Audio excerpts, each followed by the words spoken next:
구독과 좋아요는 저에게 큰 힘이 됩니다. 안녕하세요. 제 이름은 김정순이고 올해 61살입니다. 평생을 남편과 함께 구멍가게를 운영하며 살아왔어요. 새벽 오시면 어김없이 일어나 가게 문을 열고 밤 11시가 되어서야 셔터를 내렸죠. 40년이 넘는 세월 동안 단 하루도 쉬지 않고 그렇게 살았답니다. 손님들이 사장님, 담배 한 갑하고 부르면 뛰어나가고 라면 끓여주세요 하면 뒤편 부엌에서 땀 흘리며 라면을 끓였어요. 여름이면 에어컨도 없는 가게에서 땀을 뻘뻘 흘리고 겨울이면 손이 꽁꽁 얼어도 참았습니다. 그렇게 악착같이 모은 돈으로 아들 둘을 키웠어요. 큰아들 민호는 서울에 있는 대학을 나와 대기업에 다니고 작은아들 민수는 교사가 되었죠. 두 아들 모두 결혼도 잘했고 손주들도 얻었어요. 남편 철호는 작년 5월에 세상을 떠났습니다. 갑작스러운 심장마비였어요. 여보, 가게 좀 보고 있어. 나 은행 갔다 올게. 그게 남편이 제게 한 마지막 말이었죠. 은행 앞에서 쓰러진 남편은 그대로 병원으로 실려갔고 3일 만에 숨을 거뒀습니다. 장례를 치르는 동안 저는 넋을 잃었어요. 47년을 함께한 남편이었거든요. 장례식장에서 큰아들 민호가 제 손을 꼭 잡으며 말했어요. 엄마, 이제 우리 집에서 사세요. 혼자 계시면 안 돼요. 그때는 아들이 효자인 줄 알았습니다. 정말 그랬어요. 하지만 제 60번째 생일 회갑잔치 날 벌어진 일이 제 인생을 완전히 바꿔놓았습니다. 그날 이후 저는 더 이상 예전의 김정순이 아니게 되었거든요. 그날은 2025년 3월 15일 토요일 아침이었어요. 날씨는 화창했고 봄바람이 살랑살랑 불었습니다. 저는 아침 일찍 눈을 떴어요. 회갑이라는 게 일생에 한 번뿐이잖아요. 가슴이 두근거리고 설레더라고요. 여보, 오늘 우리 정순이 회갑이네. 문득 남편 생각이 났어요. 남편이 살아계셨다면 분명 새벽부터 일어나 이것저것 챙기며 바쁘게 움직였을 거예요. 저를 위해 꽃도 사오고 케이크도 예약하고 눈시울이 뜨거워졌지만 참았습니다. 오늘은 기쁜 날이니까요. 민호네 집 부엌에서 물소리가 들렸어요. 며느리 은희가 아침 준비를 하는 모양이었죠. 저는 슬며시 일어나 거실로 나갔습니다. 어머니, 일찍 일어나셨네요. 오늘 특별한 날이라 설레시죠? 은희가 웃으며 말했어요. 그 미소가 참 예뻐 보였습니다. 응, 고맙구나. 너희가 이렇게 챙겨줘서. 제가 답했죠. 당연히 챙겨드려야죠. 어머니 회갑인데요. 친구분들 몇 시에 오신대요? 은희가 물었어요. 11시쯤 온대. 20분 정도. 제가 답하자 은희의 표정이 미묘하게 변했습니다. 눈썹이 살짝 올라가고 입꼬리가 굳어지는 게 보였어요. 하지만 금방 다시 미소를 지었죠. 아, 20분이요? 많이 오시네요. 은희의 목소리에 뭔가 걸리는 게 있었어요. 하지만 저는 그냥 넘어갔습니다. 아침을 먹고 나서 저는 머리를 빗고 옷을 골랐어요. 남편이 사준 마지막 한복을 꺼냈습니다. 연두색 저고리에 진분홍 치마. 남편이 이거 입으면 20살은 젊어 보여라고 했던 한복이에요. 옷장 안에 걸린 한복을 보니 또 눈물이 났어요. 여보, 오늘 이거 입을게. 당신이 좋아하던 거. 혼잣말을 하며 한복을 꺼냈죠. 10시쯤 되자 민호가 나타났어요. 엄마, 오늘 친구분들 다 오신대요? 응, 노인정 친구들이 축하한다고.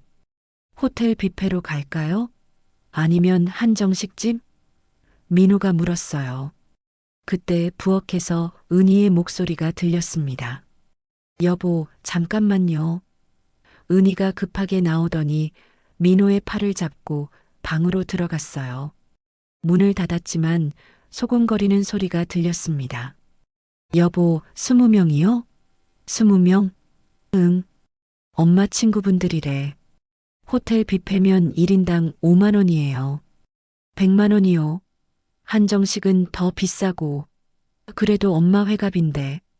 우리 예은이 학원비가 한 달에 80만 원인 거 알죠? 재훈이는 70만 원이고.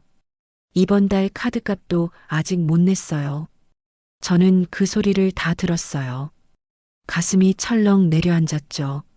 하지만 어쩌겠어요. 제가 부담이 되는 게 사실이니까요. 괜찮아, 민호야. 엄마가 집에서 해도 돼. 너무 부담 갖지 마. 제가 먼저 말했어요. 민호는 미안한 표정을 지었고 은희는 안도하는 듯 했습니다. 어머니, 정말 괜찮으세요? 그럼 제가 뭐 좀 시켜서 준비할게요. 은희가 말했어요. 목소리는 달콤했지만 눈빛은 여전히 차가웠습니다. 11시가 되자 노인정 친구들이 하나둘 도착하기 시작했어요.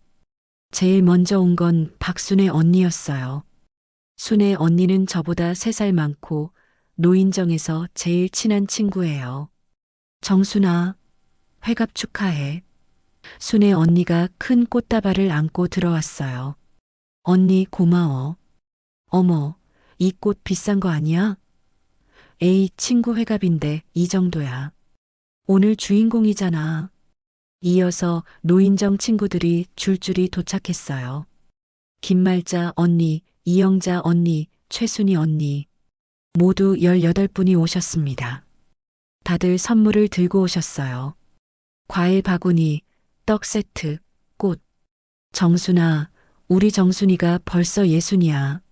그러게 말이야. 엊그제 같은데. 정순아, 한복 정말 예쁘다. 친구들의 축하를 받으며 저는 행복했어요. 정말 행복했죠. 거실은 금세 사람들로 가득 찼어요. 20평짜리 아파트 거실이 좁게 느껴졌습니다. 자, 여러분 편하게 앉으세요. 음식 곧 준비될 거예요. 제가 친구들을 안내했죠. 그때 부엌에서 은희의 목소리가 또 들렸어요. 여보, 이거 봐요. 진짜 20명 다 왔어요. 목소리가 커서 거실까지 들렸습니다. 친구들이 서로 눈치를 봤어요. 뭐 시켜요? 한정식? 초밥? 민호의 목소리. 한정식이 1인당 얼마인데요? 초밥도 비싸고. 은희의 목소리가 날카로워졌습니다. 그럼 뭐 시키지? 치킨이랑 피자 시켜요. 그게 제일 싸요. 응? 치킨? 네. 치킨 3마리면 7만 5천 원, 피자 2판이면 3만 원. 딱 10만 원이에요. 거실이 조용해졌어요. 친구들이 다 들은 거예요. 제 얼굴이 화끈거렸습니다. 부끄러워서 어디 숨고 싶었어요. 30분쯤 지나서 음식이 도착했어요. 치킨 3마리와 피자 2판. 은희가 상자들을 거실 테이블에 쿵쿵 놓았습니다. 어머니, 배달시켜서 미안해요. 시간이 없어서. 은희가 말했지만 표정에는 미안함이 없었어요. 오히려 짜증이 묻어났죠. 아니야, 괜찮아. 친구들, 편하게 먹어. 제가 억지로 웃으며 말했어요. 하지만 친구들은 서로 얼굴만 쳐다봤습니다. 정순아, 괜찮아. 우리 편하게 먹자. 순의 언니가 작은 목소리로 말했어요. 하지만 괜찮을 리 없었죠. 회갑잔치에 치킨과 피자라니. 이게 무슨 회갑잔치예요? 음료수는 어디 있어요? 영자 언니가 물었어요. 아, 음료수? 은희야, 음료수 좀 가져와. 제가 며느리를 불렀어요. 은희는 냉장고를 열더니 2리터 콜라 한 병을 꺼냈습니다. 딱 한 병. 그리고는 테이블에 탁 놓았어요. 이거 나눠 드세요. 20명이 나눠 마시라고 2리터 한 병이요. 순이 언니가 헛웃음을 쳤어요. 어머, 이걸로. 말자 언니는 아예 고개를 돌렸습니다. 제 목이 메었어요. 숨이 막혔죠. 은희야, 음료수 더 없니? 편의점 가서 좀. 제가 조심스럽게 말을 꺼냈어요. 그 순간이었어요. 은희가 저를 돌아보며 말했습니다. 어머니, 갑자기 20명이나 오신다고 해서 급하게 준비한 거예요. 더 뭘 바라세요? 거실이 얼어붙었어요. 친구들이 모두 숨을 죽였습니다. 며느리가 시어머니를, 그것도 회갑잔치 날 친구들 앞에서 나무라는 거예요. 은희야, 그렇게 말하지 마. 민호가 작은 목소리로 말했지만 이미 늦었어요. 어머니도 생각이 있으셔야죠. 은희의 목소리가 더 커졌습니다. 요즘 물가가 얼만데 사람을 20명이나 부르세요? 치킨 한 마리가 25,000원이에요. 25,000원. 피자는 한 판에 15,000원이고요. 은희는 마치 장부를 읽듯 가격을 읊었어요. 우리 애들 학원비도 빠듯한데 어머니 친구분들 대접할 돈이 어디 있어요? 우리가 호텔 뷔페라도 가자고 했으면 100만 원 넘게 나갔어요. 그거 아세요? 친구들이 하나둘 치킨을 집어들었지만 아무도 입에 대지 않았어요. 말자 언니는 눈물을 닦았고 순애 언니는 주먹을 불끈 쥐었습니다. 정순아, 우리 그냥 갈게. 순애 언니가 일어났어요. 아니야, 언니. 앉아서 먹고 가. 제가 붙잡으려 했지만 순애 언니는 고개를 저었습니다. 아니야. 우리 먼저 볼 일 있어서. 생일 축하하고. 순애 언니의 목소리가 떨렸어요. 화가 난 거죠. 저 때문에가 아니라 은희한테. 친구들이 하나둘 일어나기 시작했어요. 정순아, 미안해. 언니, 우리가 미안해. 건강해, 정순아. 친구들은 선물만 놓고 하나씩 떠났습니다. 18명이 모두 나갔어요. 마지막으로 나가던 순애 언니가 제 손을 꼭 잡았어요. 그리고 작게 속삭였죠. 정순아, 너 고생하는구나. 혼자 있기 힘들면 언제든 전화해. 순애 언니의 눈에 눈물이 고였어요. 저도 참았던 눈물이 터졌습니다. 친구들이 모두 떠나고 거실에는 덩그러니 남은 치킨과 피자만 있었어요. 테이블 위에는 친구들이 가져온 선물들이 쌓여 있었고요. 저는 주방으로 들어가 설거지를 시작했습니다. 눈물이 뚝뚝 떨어져 개수대에 떨어졌어요.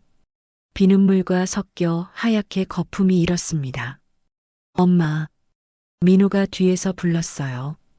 왜 그래, 민호야? 제가 돌아보지 않고 대답했어요. 울고 있는 걸 들키고 싶지 않았거든요. 엄마, 미안해요. 은희가 요즘 스트레스를 많이 받아서. 괜찮아. 엄마가 생각이 짧았어. 사람을 너무 많이 부른 게 잘못이지. 엄마. 민호의 목소리도 떨렸어요. 민호야, 엄마가 이 집에 부담이 되는 것 같아서. 제가 조심스럽게 말을 꺼냈어요. 차라리 작은 집으로 갈까?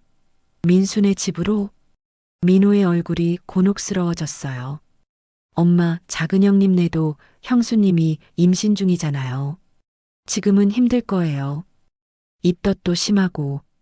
그럼 엄마 혼자 살까? 작은 원룸이라도 구해서. 엄마 혼자서 어떡해요? 민호가 한숨을 쉬었어요. 연금도 50만 원밖에 안 되는데 월세 내면 남는 게 뭐가 있어요. 식비도 나가고. 저는 말문이 막혔어요. 맞는 말이었으니까요. 남편이 남긴 연금은 고작 50만 원. 구멍가게를 40년 해도 국민연금밖에 없었어요. 그 돈으로는 혼자 살기도 빠듯했죠. 그날 밤 저는 방에서 잠을 이룰 수 없었어요. 침대에 누워 천장만 바라봤습니다. 남편 사진을 꺼내봤어요. 액자 속 남편은 활짝 웃고 있었죠. 여보, 나 어떡하면 좋아? 오늘 너무 창피했어. 친구들 앞에서. 사진을 쓰다듬으며 혼잣말을 했어요. 그때 거실에서 은희와 민호의 대화 소리가 들렸습니다. 목소리가 커서 방까지 들렸어요. 여보, 오늘 진짜 창피했어요. 은희의 목소리였어요. 은희야, 엄마 회갑인데 그렇게 말하면. 회갑이면 뭐해요? 치킨값만 7만 5천 원, 피자값 3만 원, 10만 원 넘게 나갔어요. 그 돈이면 우리 예은이 학원비 한 주치인데. 그래도 엄마 친구분들 앞에서든 뒤에서든 똑같아요. 어머니가 철이 없으시니까 제가 정신 차려야죠. 철이 없다고요? 제가요? 요즘 노인정에서 친구들한테 자랑이나 하고 다니시나 봐요. 우리 큰아들네 집 좋아, 손주들 예뻐 이러시니까 친구들이 20명씩 따라오는 거죠. 은희의 목소리가 점점 커졌어요. 저는 자랑한 적 없어요. 단 한 번도. 그냥 친구들이 정수나 회갑인데 우리 축하해 줄게 해서 고맙다고만 했을 뿐인데. 은희야, 그래도. 오빠. 은희가 민호를 막 오빠라고 불렀어요. 화가 많이 났나 봐요. 정신 차려요. 어머니 모시는 것도 한계가 있어요. 솔직히 요양원 알아봐요. 요양원. 그 단어가 심장을 찔렀습니다. 숨이 턱 막혔어요. 베개를 입에 대고 울음을 참았습니다. 소리내면 안 되니까요. 요양원은 너무한 거 아니야. 민호의 목소리도 약해졌어요. 너무하긴요. 어머니 연금 50만 원이면 요양원비 충분해요. 요즘 저렴한 데 많잖아요. 시설도 괜찮고. 하지만은요. 우리 애들 생각해요. 예은이, 재훈이 학원비에 생활비에. 우리도 빠듯하다고요. 그 뒤로는 소리가 작아져서 안 들렸어요. 하지만 충분히 들었어요. 저는 이 집에서 짐이었던 거예요. 요양원에 보내고 싶을 만큼. 다음 날 아침, 저는 평소처럼 일어나 아침을 차렸어요. 민호네 가족이 식탁에 둘러앉았습니다. 예은이와 재훈이, 두 손주도 나왔죠. 할머니, 어제 케이크는 왜 안 먹었어요? 10살 예은이가 물었어요. 응? 케이크? 네, 회갑인데 케이크도 먹어야 하는 거 아니에요? 순간 은희의 얼굴이 굳었어요. 케이크를 깜빡한 거죠. 예은아, 밥 먹어. 은희가 날카롭게 말했습니다. 식사 후 저는 노인정에 갔어요. 친구들을 만나기가 부끄러웠지만 그래도 인사는 해야 할 것 같았거든요. 노인정 문을 열자마자 친구들의 수군거리는 소리가 들렸어요. 어제 정순이네 집 분위기 정말 이상하더라. 며느리가 대놓고 돈 얘기하더만. 치킨이랑 피자로 회갑잔치를 하다니. 우리 무시하는 것 같더라고. 제가 들어서자 친구들이 입을 다물었어요. 순간 정적이 흘렀죠. 언니들, 어제는 정말 미안했어. 제가 먼저 사과했어요. 목소리가 떨렸습니다. 아니야, 정순아. 괜찮아. 말자 언니가 말했지만 표정은 밝지 않았어요. 순애 언니가 제 손을 잡았어요. 정순아, 너 그 집에서 진짜 괜찮니? 응, 괜찮아. 거짓말. 너 얼굴 보니까 알아. 며느리한테 구박받고 있지? 언니, 눈물이 났어요. 참으려 했는데 친구 앞에서는 참을 수가 없었어요. 정순아, 울지 마. 우리가 다 이해해. 순이 언니가 제 등을 토닥였어요. 하지만 너무 참지는 마. 힘들면 우리한테 말해. 그때 노인정 문이 벌컥 열렸어요. 50대쯤 되어 보이는 여자가 들어왔습니다. 말끔한 정장에 서류 가방을 들고 있었어요. 혹시 김정순 할머니 계세요? 그 여자가 물었어요. 제가 김정순인데요. 제가 대답했죠. 안녕하세요, 할머니. 저는 한빛 법률사무소 박미영 변호사입니다. 그 여자가 명함을 건넸어요. 할머니께 드릴 말씀이 있어서 왔습니다. 변호사요? 친구들이 웅성거렸어요. 무슨 일이지? 할머니, 밖에서 잠깐 얘기할까요? 중요한 내용이라서요. 박미영 변호사가 말했어요. 저는 변호사를 따라 노인정 밖으로 나갔습니다. 가슴이 두근거렸어요. 혹시 무슨 일이 생긴 건가? 할머니, 혹시 고 김철호 씨 아시나요? 변호사가 물었어요. 김철호? 우리 남편인데요. 맞습니다. 남편분께서 작년에 돌아가시기 전에 저희 사무소에 유언장을 맡기셨어요. 유언장이요? 제 목소리가 떨렸어요. 네. 그리고 이 유언장은 할머니께서 60번째 생일을 맞으시는 날 공개하라고 하셨습니다. 변호사는 두꺼운 서류 봉투를 꺼냈어요. 봉투 표면에는 김정순 귀하라고 적혀 있었습니다. 할머니, 일단 저희 사무실로 가시죠. 거기서 자세히 설명드리겠습니다. 변호사가 말했어요. 저는 박미영 변호사를 따라 법률사무소로 향했습니다. 택시를 타고 가는 내내 가슴이 터질 것 같았어요. 여보, 당신이 유언장을? 무슨 내용일까? 혹시 빚이라도? 온갖 생각이 머릿속을 휘저었습니다. 택시 창 밖으로 서울거리가 스쳐 지나갔어요.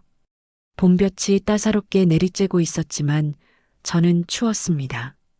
손이 차갑게 식어갔어요. 여보, 나 무서워. 무슨 일이지? 저는 핸드백 속 남편 사진을 만졌어요. 낡은 지갑 속에 넣어둔 작은 증명사진. 남편이 60살 때 찍은 사진이었죠. 법률사무소는 강남에 있었어요. 높은 빌딩 12층. 택시에서 내리니 다리가 후들거렸습니다. 할머니, 이쪽으로 오세요. 박미영 변호사가 저를 안내했어요. 엘리베이터를 타고 12층으로 올라갔죠. 딩동 소리와 함께 문이 열렸습니다. 한빛 법률사무소라는 간판이 보였어요. 고급스러운 인테리어에 조용한 분위기. 직원들이 책상에서 일하고 있었습니다. 상담실로 가시죠. 변호사가 저를 한 방으로 안내했어요. 넓은 책상과 가죽 소파가 있는 방이었습니다. 앉으세요, 할머니. 물 좀 드릴까요? 아니요, 괜찮아요. 저는 소파 끝에 조심스럽게 앉았어요. 박미영 변호사는 책상 앞에 앉더니 두꺼운 서류철을 펼쳤습니다. 할머니, 고 김철호 씨께서는 작년 3월 돌아가시기 2달 전에 이 유언장을 작성하셨습니다. 남편이 왜? 저한테는 아무 말도 안 했는데 본인이 오래 살지 못할 것을 아셨던 것 같습니다. 심장 질환이 있으셨다고요. 맞아요. 남편은 10년 전부터 심장이 안 좋았어요. 병원에서 조심하라는 말을 들었지만 약만 먹고 대수롭지 않게 여겼죠. 변호사는 첫 번째 서류를 제 앞으로 밀었어요. 유언장 제1조- 재산 목록입니다. 제 눈이 서류 위의 글자를 따라갔어요.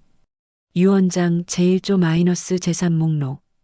서울시 강동구 천호동 상가 건물 1층 전체 현재 시세 18억 원. 경기도 남양주시 별내면 토지 2,000평 현재 시세 12억 원. 삼성전자 주식 5,000주 외 다수 시가총액 6억 5천만 원. 국민은행 정기예금 2억 원. 골드바 쉰돈 현재 시세 4억 원. 총 재산 약 42억 5천만 원. 상속인 배우자 김정순 전액. 저는 숨이 멎는 줄 알았어요. 이게 무슨... 손이 떨려 서류를 제대로 잡을 수가 없었습니다. 할머니, 남편분께서는 평생 검소하게 사셨지만 부동산 투자와 주식으로 상당한 재산을 모으셨습니다. 박미영 변호사가 설명했어요. 42억? 42억이요? 제 목소리가 갈라졌어요. 그런데 우리는 구멍가게를 40년을 그렇게 가난하게 살았는데 남편분께서는 일부러 검소하게 사신 겁니다. 가게 수입은 생활비로만 쓰고 따로 투자한 돈은 절대 건드리지 않으셨어요. 하지만 왜 저한테도 말 안 한 거예요? 눈물이 났어요. 억울하고 서운했죠. 그 이유가 여기 있습니다. 변호사는 두 번째 서류를 꺼냈어요. 유언장 제2조 공개 시점 및 조건. 이 유언장은 아내 김정순이 60번째 생일을 맞는 날 공개한다. 그 이유는 다음과 같다. 나는 우리 아들들이 돈 앞에서 약한 아이들이라는 것을 안다. 특히 큰아들 민호는 어릴 때부터 돈에 집착했다. 용돈을 주면 하루 만에 다 쓰고 친구들에게 자랑하기 바빴다. 만약 내가 이 재산을 아들들에게 물려준다면 그들은 노력 없이 얻은 부로 망가질 것이다. 그리고 아내인 당신을 제대로 모시지 않을 것이다. 그래서 시험을 하기로 했다. 내가 죽고 1년간 아들놈이 당신을 어떻게 대하는지 지켜보기로 했다. 만약 아들이 당신을 진심으로 모신다면 재산을 나눠줘도 좋다. 하지만 아들이 당신을 홀대한다면 단 1원도 주지 마라. 이 판단은 박미영 변호사에게 맡겼다. 변호사는 지난 1년간 당신의 삶을 지켜봤을 것이다. 정순아, 이 편지를 읽고 있다는 건 아들놈이 당신을 제대로 대접하지 않았다는 뜻이다. 미안하다, 정순아. 하지만 이제 당신 차례다. 당신을 사랑한 남편 철호. 저는 편지를 읽으며 온몸이 떨렸어요. 눈물이 멈추지 않았습니다. 할머니, 박미영 변호사가 티슈를 건넸어요. 많이 놀라셨죠? 여보, 당신이. 저는 말을 잇지 못했어요. 할머니, 제가 지난 1년간 할머니를 지켜봤습니다. 고인의 유언대로요. 변호사는 태블릿을 켰어요. 화면에 사진들이 나타났습니다. 제가 부엌 구석에서 혼자 밥 먹는 사진. 제가 무거운 장바구니를 들고 힘겹게 걷는 사진. 제가 노인정 앞 벤치에서 눈물을 닦는 사진. 어제 회갑잔치 날 친구들이 하나씩 나가는 사진. 할머니, 많이 힘드셨죠? 변호사의 목소리에 눈물이 터졌어요. 그리고 이건 어제 회갑잔치 영상입니다. 변호사가 영상을 재생했어요. 화면에는 은희가 소리치는 모습이 나왔습니다. 어머니 친구분들 대접할 돈이 어디 있어요? 우리 애들 학원비도 빠듯한데. 이 영상은 증거로 제출될 수 있습니다. 노인학대 및 명예훼손죄로요. 변호사가 말했어요. 노인학대요? 네. 공개적으로 시어머니를 모욕한 것은 명백한 노인학대입니다. 게다가 친구들 앞에서 창피를 준 것은 명예훼손에 해당합니다. 저는 어지러웠어요. 모든 게 꿈 같았죠. 할머니, 마지막으로 이걸 보세요. 변호사는 봉투 하나를 더 꺼냈어요. 이건 남편분이 할머니께 직접 쓴 편지입니다. 저는 떨리는 손으로 봉투를 뜯었어요. 남편의 필체가 보였습니다. 눈물의 글씨가 번졌어요. 사랑하는 정순이에게 이 편지를 읽고 있다면 내가 세상을 떠나고 당신이 예순을 맞았겠구려. 정순아, 미안해. 내가 재산을 숨긴 것. 평생 구멍가게 하면서 당신은 내가 가난한 줄 알았지. 하지만 나는 몰래 부동산에 투자하고 주식을 했어. 30년 전부터 조금씩 모았어. 왜 숨겼냐고? 우리 아들들이 돈 앞에서 약한 애들이라는 걸 알았거든. 민호는 대학 때 친구 보증을 서서 500만 원 날렸지. 그때 내가 갚아줬어. 당신 몰래. 민수는 결혼할 때 집 살 돈이 부족하다고 울었지. 그때도 내가 3천만 원을 보탰어. 당신 몰래. 그런 놈들이 40억을 물려받으면 어떻게 될까? 당신을 제대로 모실까? 아니야. 돈만 챙기고 당신을 요양원에 쳐넣을 게 뻔해. 그래서 시험을 했어.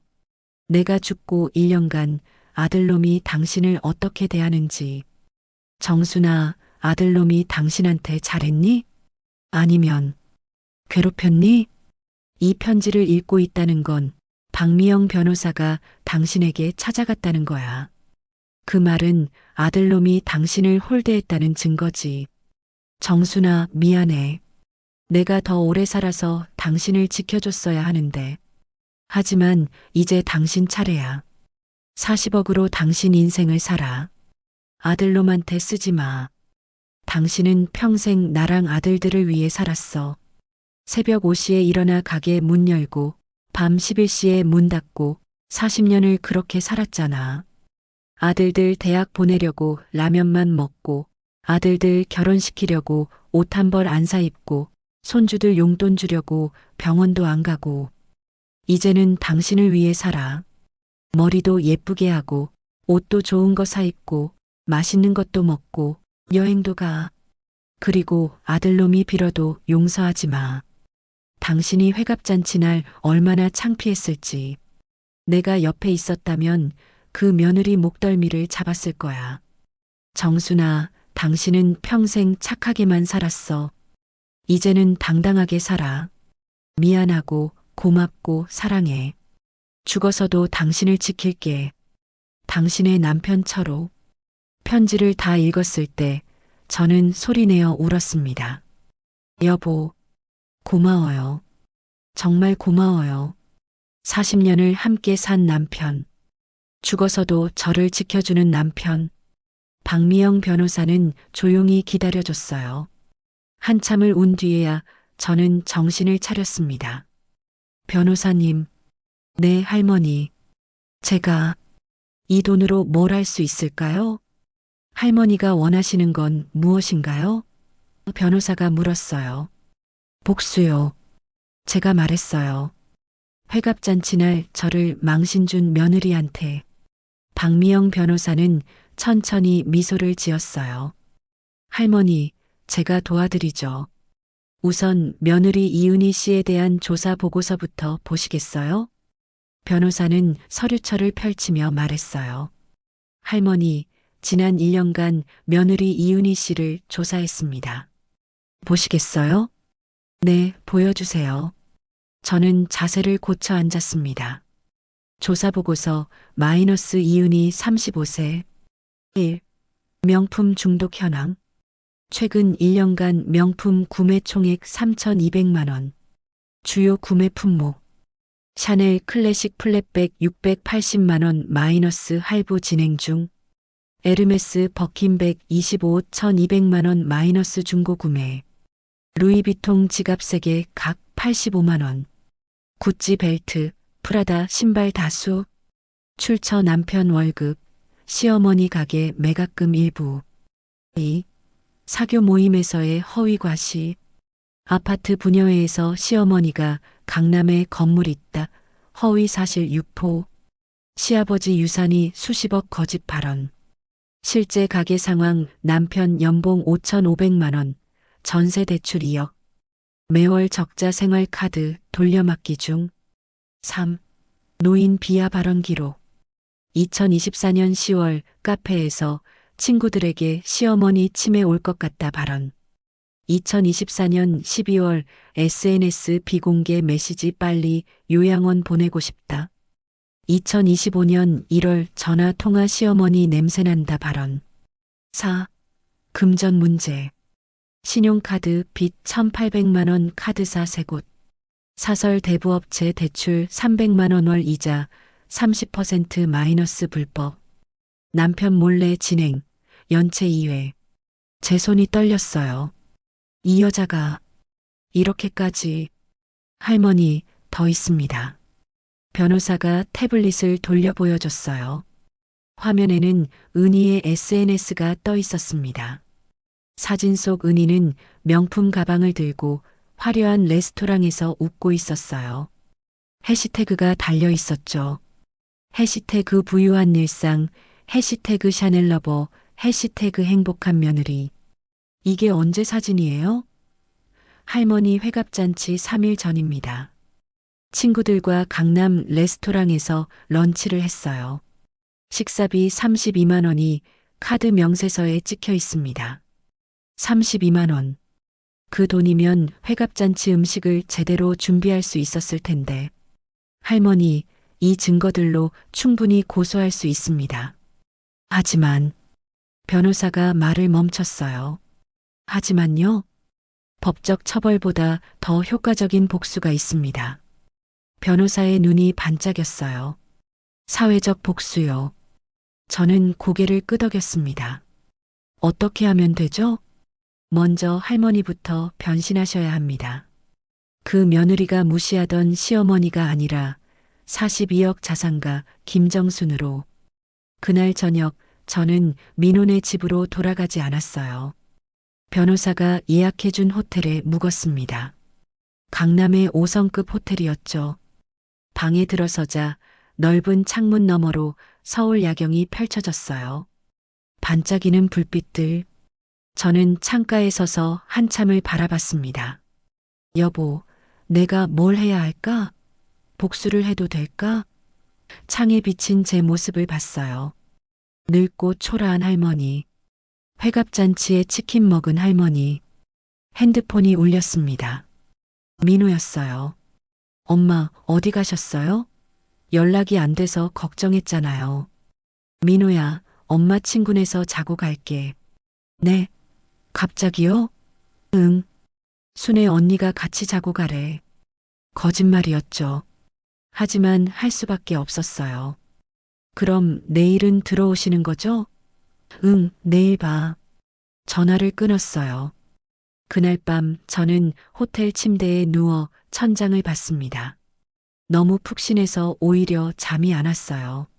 민호네 집 작은 방 딱딱한 바닥에 깔아둔 얇은 요가 생각났어요. 다음 날 아침 8시 박미영 변호사가 호텔로 왔어요. 할머니, 준비되셨어요? 네, 변호사님. 오늘부터 할머니는 새로운 사람이 되는 겁니다. 각오되셨죠? 저는 고개를 끄덕였어요. 네, 각오했어요. 첫 번째 목적지는 청담동 미용실이었습니다. 여기가 서울에서 제일 유명한 곳이에요. 연예인들도 많이 와요. 변호사가 설명했어요. 미용실 문을 열고 들어가자 세련된 인테리어가 눈에 들어왔어요. 샹들리에가 달린 천장, 대리석 바닥, 커다란 거울들. 어서 오세요. 예약하신 김정순 고객님이시죠? 매니저로 보이는 여자가 웃으며 맞았어요. 네, 그렇습니다. 박미영 변호사가 대답했어요. 이쪽으로 오세요. 저는 가죽 의자에 앉았어요. 거울 속 제 모습이 보였습니다. 새치가 가득한 머리, 주름진 얼굴, 거친 손. 어떻게 해드릴까요?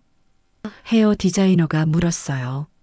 젊은 남자였는데 옷차림이 화려했죠. 최대한 젊어 보이게 해주세요. 돈은 신경 쓰지 마시고요. 박미영 변호사가 말했어요. 알겠습니다.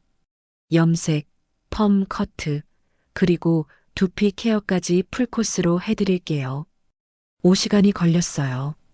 염색약 냄새가 코를 찔렀고 파마 기계 소리가 귀에 쟁쟁했죠. 중간중간 목이 아팠지만 참았습니다.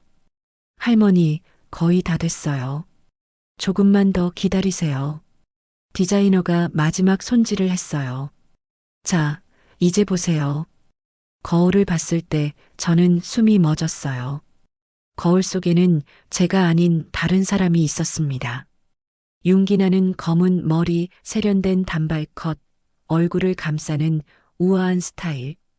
이게 저예요? 네, 할머니.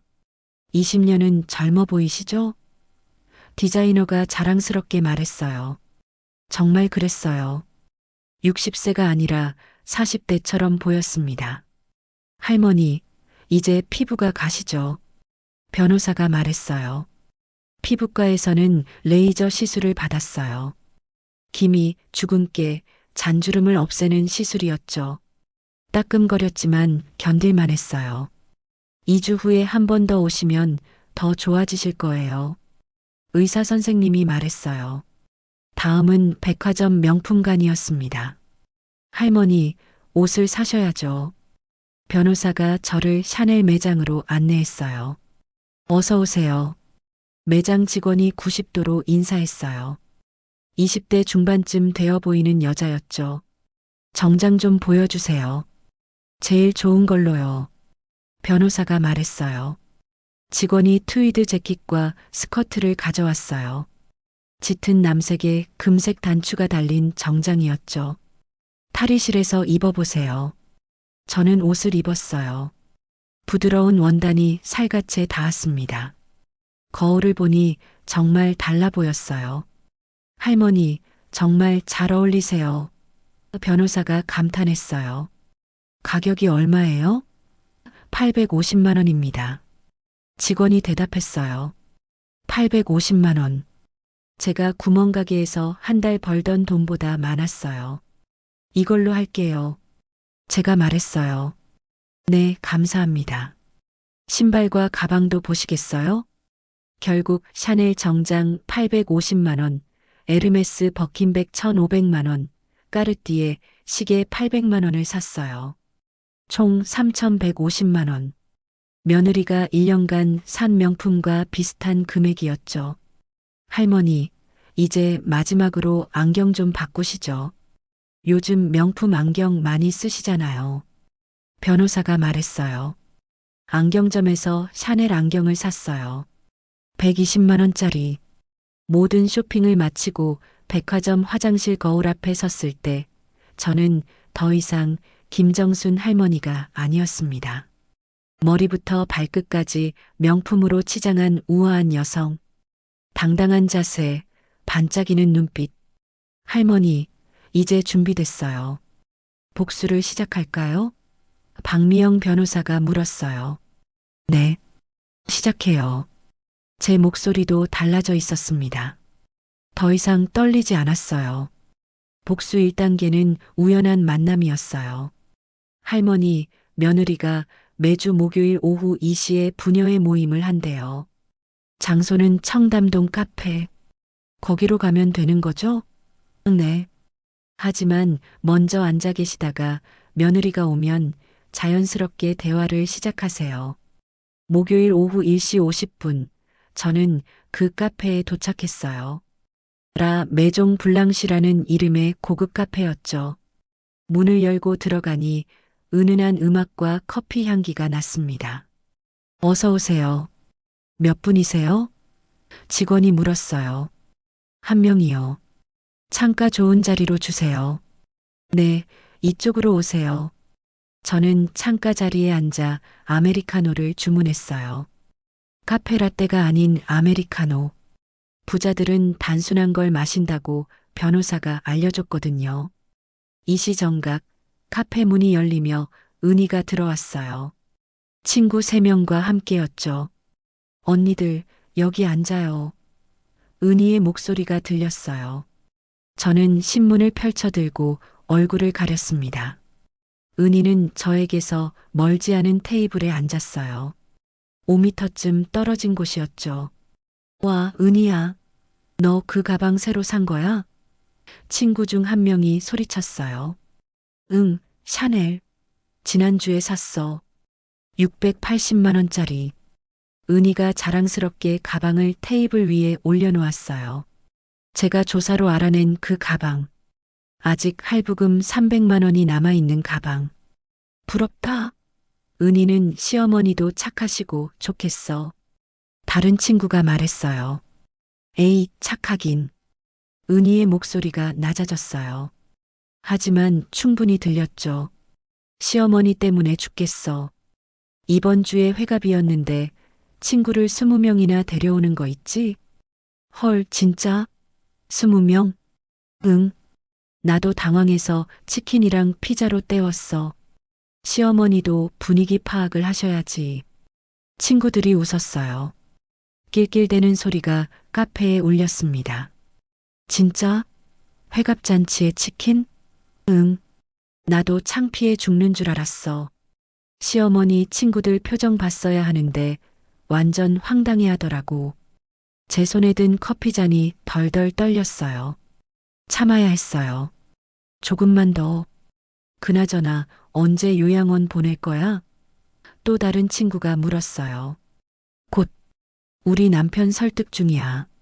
시어머니 연금 50만 원이면 요양원비 충분하거든. 그럼 우리 집도 넓어지고 좋지. 이제였어요. 저는 신문을 내려놓고 일어났습니다. 천천히 은희 테이블로 걸어갔죠. 하이힐 소리가 바닥에 또각또각 울렸어요. 실례합니다. 제가 말했어요. 은희가 올려다봤습니다. 네. 방금 하신 말씀 다시 한번 해주시겠어요? 죄송한데 누구세요? 은희가 인상을 찌푸렸어요.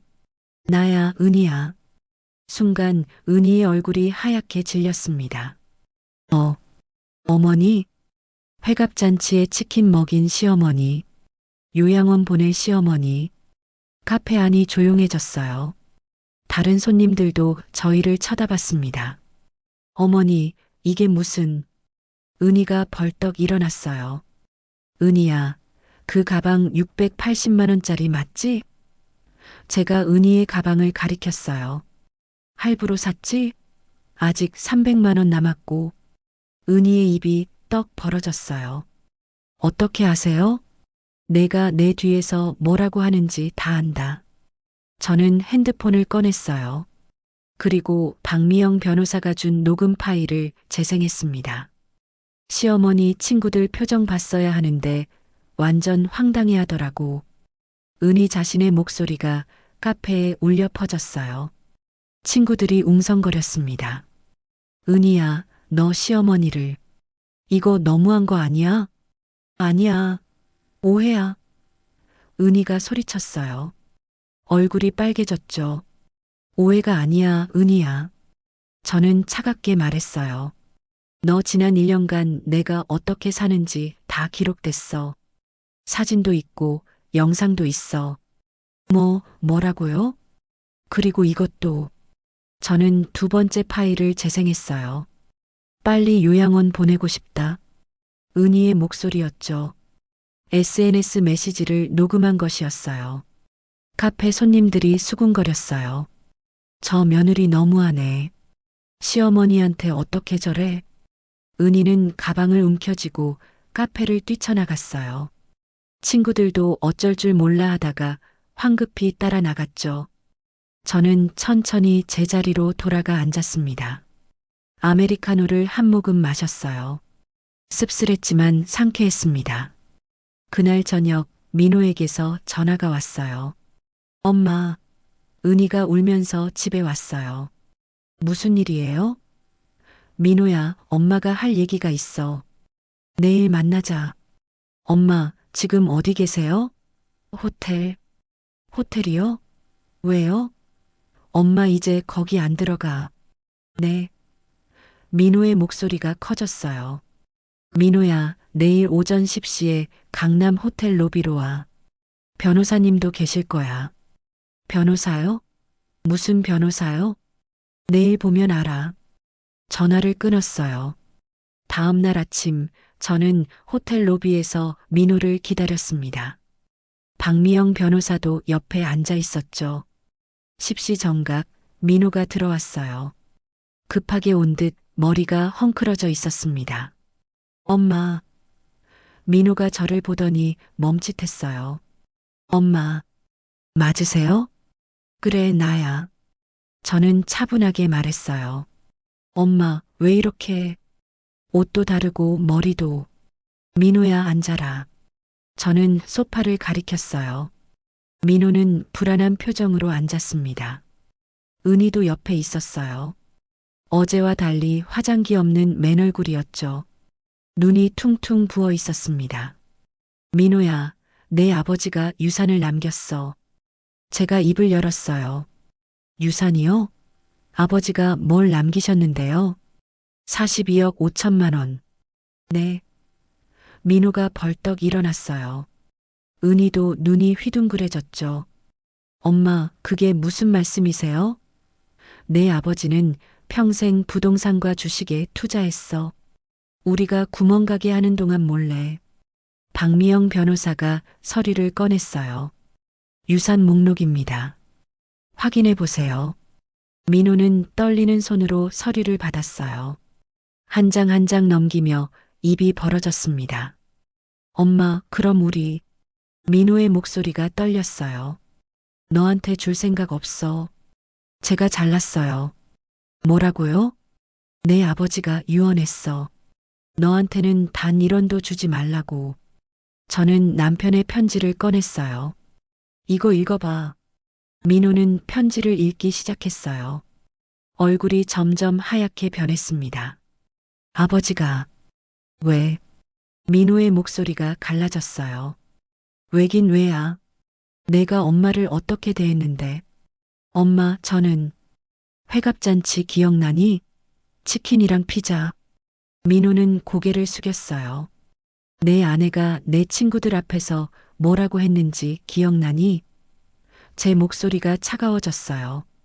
어머니, 죄송합니다. 은희가 처음으로 입을 열었어요. 정말 죄송해요. 제가 잘못했어요. 이제 와서 사과해도 소용없어? 저는 은희를 똑바로 봤어요. 은희 씨, 당신 신용카드 빚 1,800만 원, 사설 대부업체 대출 300만 원. 다 알아. 은희의 얼굴이 새하얗게 질렸어요. 어떻게? 당신이 명품 사는데 쓴 돈 3,200만 원. 그 돈으로 뭐 했는지도 다 알아. 남편 몰래 빚내서 명품 사고 SNS에 자랑하고. 민호가 은희를 돌아봤어요. 당신이 빚이 있었어? 여보. 은희가 울먹였어요. 그리고 민호야. 저는 다시 아들을 봤어요. 너도 알아야 할 게 있어. 박미영 변호사가 또 다른 서류를 꺼냈어요. 이은희 씨 노인학대 및 명예훼손으로 고소합니다. 증거는 충분합니다. 회갑잔치 영상, 카페 녹음, SNS 메시지 전부요. 고소요? 은희가 떨리는 목소리로 물었어요. 네. 벌금형과 사회봉사 200시간 정도 나올 겁니다. 변호사가 차갑게 말했어요. 그리고 이건 추가 정보입니다. 변호사가 태블릿을 켰어요. 이은희 씨가 지난 3년간 아파트 분여회에서 한 발언들을 정리한 겁니다. 화면에 텍스트들이 떴어요. 우리 시어머니 강남에 건물 있어요. 시아버지 유산이 수십억이래요. 우리 남편 연봉 1억 넘어요. 모두 거짓말이었죠. 이 내용들을 부녀회 회원들에게 전부 알릴 겁니다. 사기죄로도 고소 가능하고요. 변호사가 말했어요. 은희가 무너져 내렸어요. 바닥에 주저앉아 울기 시작했습니다. 어머니, 살려주세요. 제발, 살려달라고? 저는 차갑게 웃었어요. 내가 회갑잔치 날 얼마나 죽고 싶었는지 아니? 죄송합니다. 죄송합니다. 은희는 제 발을 붙잡으려 했어요. 저는 한 발 뒤로 물러섰습니다. 손대지 마. 민호야. 제가 아들을 봤어요. 너는 평생 오늘을 기억하며 살아라. 엄마. 민호의 눈에 눈물이 고였어요. 엄마 회갑잔치에 치킨 먹인 거, 친구들 앞에서 망신 준 거, 요양원 보내려고 한 거, 평생 후회하며 살아라. 저는 일어섰습니다. 변호사님 갑시다. 엄마. 민호가 소리쳤지만 저는 돌아보지 않았어요. 호텔 로비를 나서며 저는 처음으로 숨을 크게 들이마셨습니다. 봄바람이 상쾌했어요. 할머니, 괜찮으세요? 박미영 변호사가 물었어요. 네, 괜찮아요. 저는 웃었어요. 정말 괜찮아요. 며칠 후 소문은 빠르게 퍼졌어요. 아파트 부녀회 단체 카톡방에서 은희는 퇴출당했습니다. 부녀회장이 직접 저를 찾아왔어요. 어머님, 정말 죄송합니다. 저희가 은희 씨 말만 믿고. 괜찮아요. 부녀회장님 잘못이 아니에요.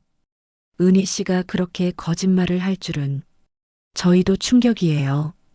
부녀회에서는 은희에게 공식 사과를 요구했고 은희는 아파트에서 완전히 왕따가 되었습니다. 민호네 가족은 결국 그 아파트를 떠났어요. 전세 계약이 끝나자 더 작고 저렴한 곳으로 이사했죠. 법원에서는 은희에게 벌금 500만 원과 사회봉사 200시간을 선고했어요. 노인학대죄와 명예훼손죄였죠. 하지만 복수가 끝나고 나니 제 마음은 공허했어요. 호텔방에 혼자 앉아 있을 때 저는 남편 사진을 꺼내봤습니다. 여보, 내가 잘한 걸까? 사진 속 남편은 여전히 웃고 있었어요. 복수는 했지만 아들을 잃었어. 이게 맞는 걸까? 눈물이 났어요. 42억이 있어도 명품을 입어도 복수를 해도 마음이 채워지지 않았습니다. 다음 날 아침 저는 노인정에 갔어요. 친구들이 반겼습니다. 정순아, 언니 소문 들었어. 내가 부자였다며? 응. 저는 친구들 앞에 앉았어요.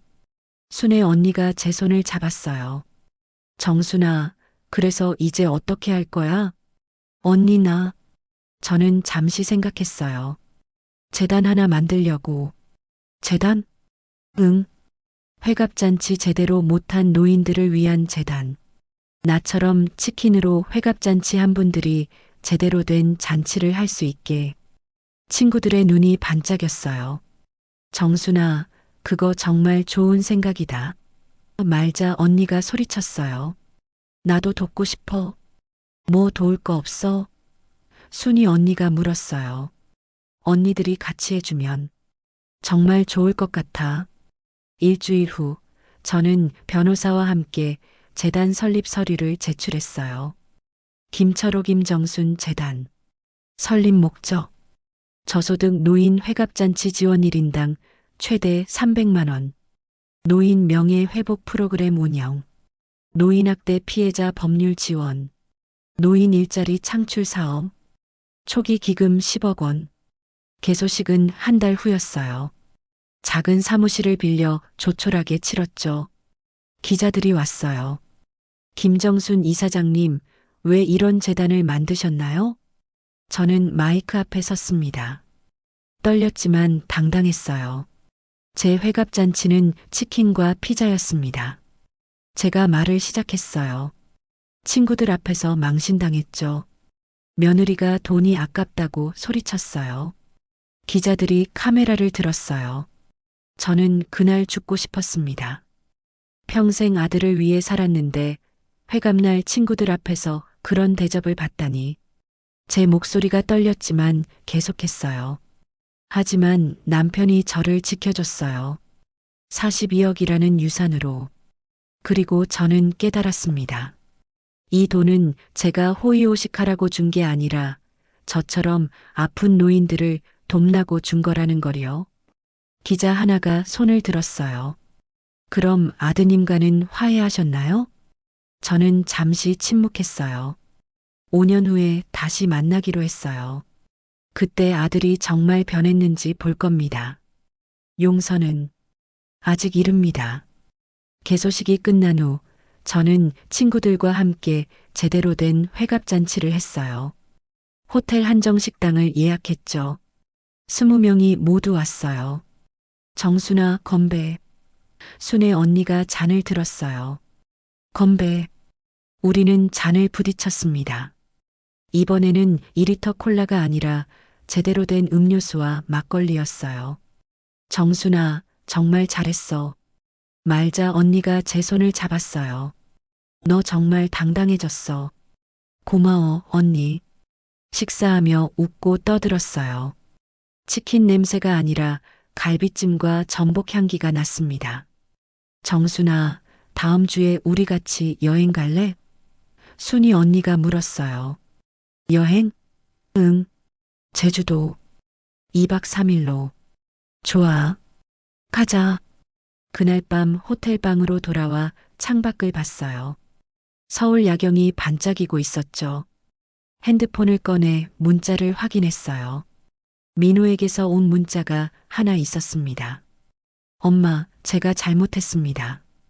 5년 후를 기다리겠습니다. 꼭 변한 모습 보여드릴게요. 사랑합니다. 저는 문자를 보고 한참을 생각했어요. 답장은 하지 않았습니다. 아직은 이른 것 같았어요. 대신 남편 사진을 꺼냈어요. 여보, 내가 제대로 된 회갑잔치를 했어. 친구들이랑 호텔에서 치킨 아니고 제대로 된 음식으로 사진 속 남편이 웃는 것 같았어요. 그리고 재단도 만들었어. 나처럼 아픈 노인들을 도울 거야. 당신이 남긴 돈으로. 창밖으로 봄바람이 불어왔어요. 여보, 고마워. 죽어서도 날 지켜줘서. 저는 창가에 서서 서울 야경을 바라봤습니다. 더 이상 치킨으로 회갑잔치 한 할머니가 아니었어요. 더 이상 며느리에게 망신당한 할머니가 아니었어요. 나는 김정순, 42억의 주인이자 재단 이사장, 그리고 무엇보다 내 존엄을 되찾은 한 사람이었습니다. 1년 후, 재단은 벌써 100명이 넘는 노인들을 도왔어요. 제대로 된 회갑잔치를 열어드렸고, 노인학대 피해자들에게 법률 지원을 해드렸죠. 저는 서울을 떠나 강원도 춘천에 작은 집을 샀어요. 호숫가가 보이는 아담한 집이었습니다. 정순아, 여기 정말 좋다. 순애 언니를 비롯한 노인정 친구들이 놀러 왔어요. 언니들 자주 놀러와. 방도 많아. 우리는 호수를 바라보며 차를 마셨어요. 봄바람이 불고 벚꽃이 흩날렸습니다. 정순아, 행복해 보여. 순애 언니가 말했어요. 응, 행복해. 정말 그랬어요. 명품 옷을 입어서가 아니라, 돈이 많아서가 아니라, 복수를 해서도 아니었어요. 제 존엄을 되찾았기 때문이었어요. 벚꽃잎이 바람에 날려 호수에 떨어졌어요. 물결이 일었죠. 저는 그 물결을 보며 미소 지었습니다. 회갑잔치는 끝났지만 제 인생은 이제 시작이었어요. 그리고 5년 후 민호가 정말 변했다면 그때는 용서할 수도 있을 것 같았어요. 아니, 어쩌면 용서가 아니라 새로운 시작일지도 모르죠. 벚꽃이 흩날리는 춘천 호숫가에서 61살 김정순의 새로운 인생이 시작되었습니다. 끝. 이 이야기는 픽션입니다.